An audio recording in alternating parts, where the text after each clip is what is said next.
అవనిగడ్డ నియోజకవర్గం పరిధిలోని ఘంటసాల గ్రామంలో వ్యవసాయ పాలిటెక్నిక్ కళాశాలలో ఫ్రెషర్ డే వేడుకలు గురువారం ఘనంగా నిర్వహించారు.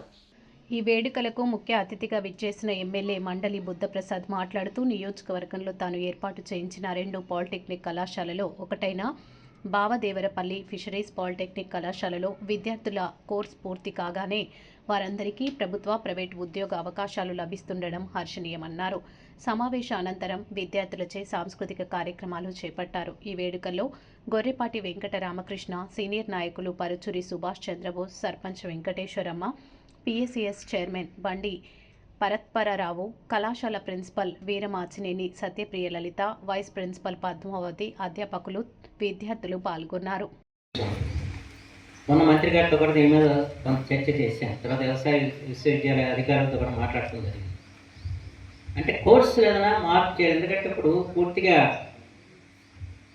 ఈ ప్రభుత్వం అంతా కూడా ముఖ్యమంత్రి గారు చంద్రబాబు గారు ఆయన సాంకేతిక రంగాన్ని వినియోగించి వ్యవసాయాన్ని అభివృద్ధి చేయాలని చెప్పి ఆలోచన చేస్తున్నారు.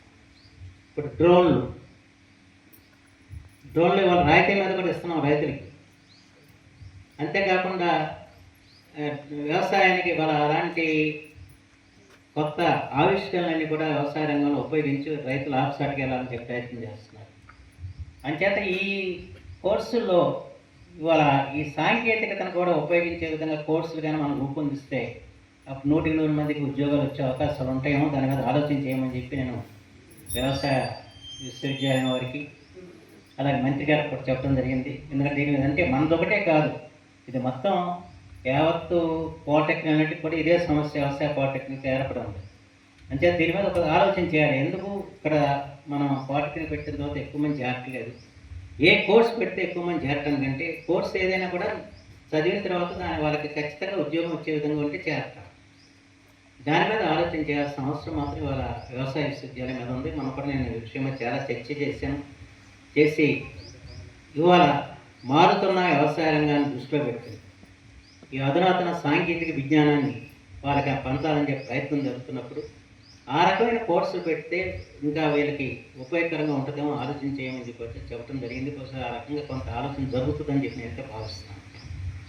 అంచేత ఆ రకంగా దీన్ని భవిష్యత్తులో మనం ఇంకా ముందు తీసుకెళ్లే ప్రయత్నం ఖచ్చితంగా చేద్దామని చెప్పి ఈ సందర్భంలో మనం చేస్తూ, ఏదేమైనా ఎక్కడెక్కడి నుంచో వచ్చారు ఈ గ్రామానికి, మీ అందరికీ నేను హృదయపూర్వకంగా నేను స్వాగతం చెబుతున్నాను.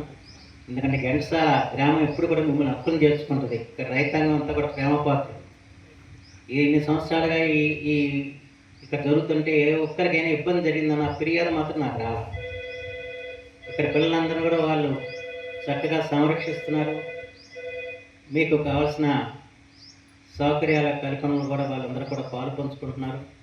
అన్నిటికంటే కూడా మీరు రక్షణగా ఈ గ్రామంలో ఉండటానికి వాళ్ళ కవచంగా కూడా వస్తున్నారు. అందుకని గ్రామస్తులు కూడా హృదయపూర్వకంగా ఆనందిస్తుంది. ఎందుకంటే గ్రామస్తులు సరే ఒక ప్రేమ పంచకపోతే మనం ఇక్కడ ఎంత దూరం నుంచి వచ్చిన వాళ్ళు సురక్షితంగా ఉండటం అనేది కష్టసాధ్యమైన విషయం.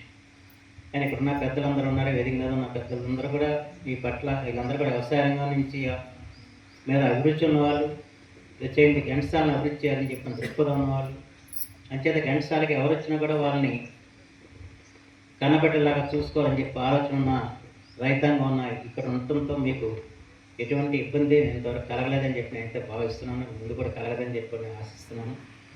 ఆ రకంగా మీరు ఇంత దూరం వచ్చి ఈ ప్రాంతం మనం ముఖ్యంగా ఇది యాక్చువల్గా ఇది ఈ కాలేజీ స్థాపించబడింది 2016లోనండి. ఇప్పటి వరకు 8 బ్యాచెస్ బయటకు వెళ్ళడం జరిగింది.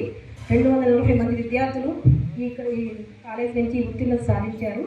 ప్రస్తుతం 2024 బ్యాచ్ 25 బ్యాచ్ జరుగుతూ ఉంది. ఒకప్పుడు ఒక బ్యాచ్కి 34 సీట్లు ఉంటాయండి. ఒకప్పుడు 60 మంది విద్యార్థులు 2 బ్యాచ్లు కలిపి ఒక 2 సంవత్సరాల వరకు ఈ కాలేజీలో ప్రతి సంవత్సరం 60 మంది విద్యార్థులు ఉండేవారు. గత 2 సంవత్సరాలుగా కొద్దిగా సంఖ్య తగ్గిపోవటం వల్ల కార్యక్రమం కూడా పరచబడింది. కానీ ఉన్న విద్యార్థులు కూడా బాగా యాక్టివ్గా అందరూ వాళ్ళ చదువుల్లో కానీ అన్నింటిలో కానీ మిగతా ఇతర రంగాల్లో కూడా బాగా రాణిస్తున్నారు.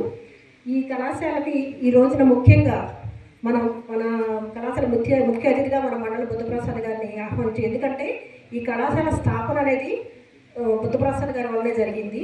తర్వాత మళ్ళీ ఇప్పుడు సార్ మన విద్యార్థుల కోసం కాంపౌండ్ వాల్ నిర్మాణము, మన కళాశాలకు సీసీ రోడ్లు, ఇంకా ఇతర మనకు కావాల్సిన అవసరాలను తీరుస్తూ మన కళాశాలపై ప్రత్యేక శ్రద్ధ వహిస్తూ మన విద్యార్థుల కోసం చాలా వరకు పాటుపడుతున్నారు. అందువలన ముఖ్య అతిథిగా ఈ రోజున సార్ని మనం ఆహ్వానించడం జరిగింది. ఈ ఫ్రెషర్స్ డే సందర్భంగా రెండో సంవత్సరం